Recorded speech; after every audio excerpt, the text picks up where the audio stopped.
Made it this poem right here. Actually, kind of goes with the last one I did. That's actually a song that I love. It's a country song by Garth Brooks. Yes, I do country, and I will put my boots on for y'all. Don't play. And it's called Unanswered Prayers.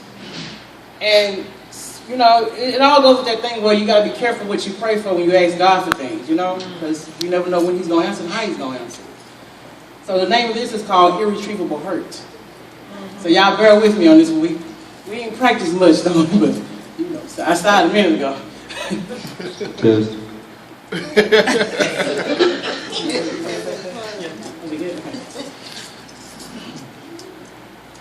The house at 1401 Hummingbird doesn't make a sound. No children bickering, no mother scolding, no echo of laughter. The television, the phone, those annoying mysterious thuds, silent. The only thing to be heard are the minutes slowly ticking on the clock that once hung over the mantle. The heart of his home no longer beats. There he sits, where light refuses to travel. Listening to the radio play random songs, but he doesn't hear the words. Immersed in thought, beer in hand, sparkles from his liquor glass dance on the wall that she once meticulously decorated with family photos. In his other hand, he holds a picture frame that once held the images of a complete jovial family. Dirty dishes piled up in the sink, the washer and dryer both full, unfolded clothes on the couch, children's toys scattered about, a trip hazard all over the floor, shattered glass a mess. The faint smell of pot roast lingers in the air. The meal she was preparing when she learned of the affair. Now see, he's never been a man of conflict or confrontation. I mean, he works, provides, and showers her and their children with ultimate love and happiness. To most, a near-perfect marriage. So on occasion when he was socialized with the men, she didn't complain, get upset, or worry if hanging out with the fellas kept him out late, because she knew that when he kissed her goodbye, his heart remained steadfast in her grace. There was nothing this world could offer him. There was nothing more important than returning home to her. But there he sits, drowning in a bottle of regret, unable to process the situation, unable to even express to himself how overcome he is with guilt, unable to acknowledge his rapid descent. See, a friend on the job recognized his pain and thought he would intervene before agony completely consumed. So he went up to me and said, "I know you're not a man big on church and things." He said, "But take this. This should help you in your time of need." So he gives him a Bible and says, "Call me anytime, day or night." So on that table next to his bottle of bean, since King James begging him for some attention, but next to King James lies a loaded 38, the current object of his affection. A dark cloud hovers over this once happy home. The rib he gave her, she left behind. On their wedding day, she said he was her soulmate and declared that she knew all her love was always meant for him. Watching her pack a few things for her, the kids seemed pretend. The words he needed to use to convince her to stay eluded his intellect. His heart was beating, but he couldn't breathe. She said, God told her a long time ago, before she said "I do," before he ever asked, before his eyes ever caught hers, that she was only meant to have one great love. So beside him at that table sits the soul of her heart.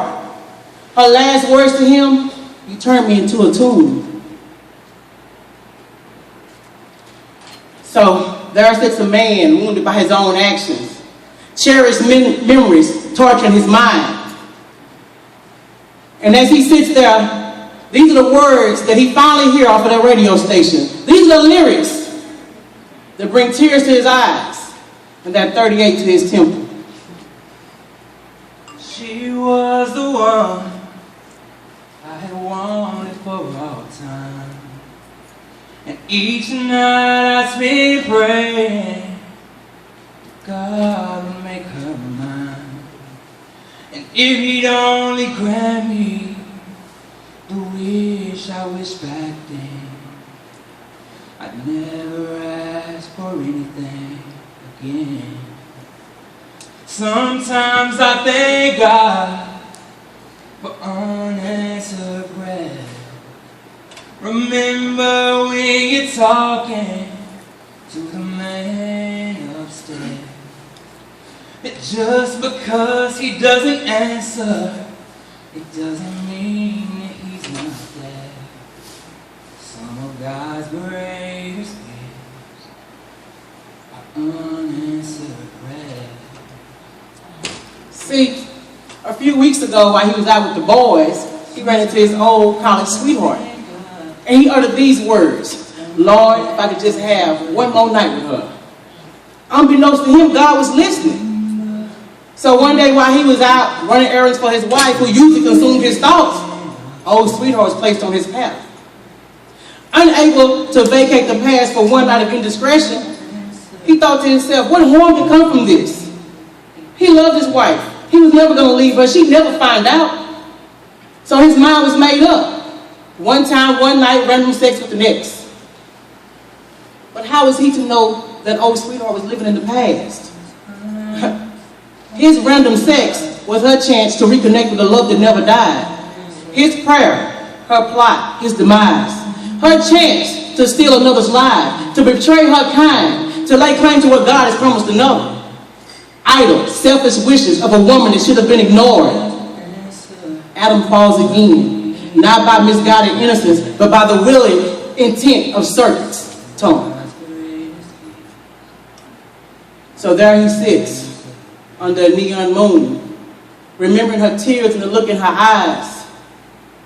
So bound to her, so in depth with her, that as the gears were turning, crushing her heart, his chest hurt 10 times worse. In her eyes, he saw it all disappear. Cherished memories turned to ash. His wife didn't walk out that door 6 days ago. A shell of a woman, a dark hole, a stone heart, a coma patient slammed that door. So there he sits. And as the clock strikes 12, marking 7 days since he's last held her in his arms, he grabs his phone to send her one last message. Until death do we part. Some of God's greatest gifts are unanswered prayers.